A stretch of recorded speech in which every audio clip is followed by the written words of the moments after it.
Здравейте, потребители на YouTube, аз съм Тони. Повечето може да не ме знаете, но това е вторият ми канал, направих го вчера, т.е. днеска, за да... Този ще ми е втория канал, защото имах проблеми с първия, който е Mr. Kotux. И мисля, че на 22 ще ми го изтрият, защото получих копирайт нотис заради някакъв клип. Качих и го изтриха, за трети път става и зато и пък не знаех, че така ще стане за трети път, ще го махнат.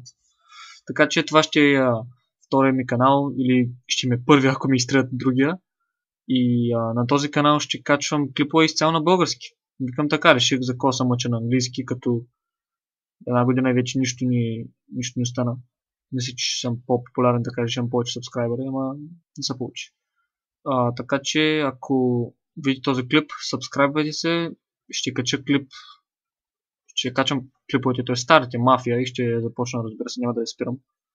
На 22 ще кача всичко. Този клип ще стои до тогава. Може да го махна, може да не го махна. И да, ще се видим като кача някакви клипове, хора. Да, чао за сега.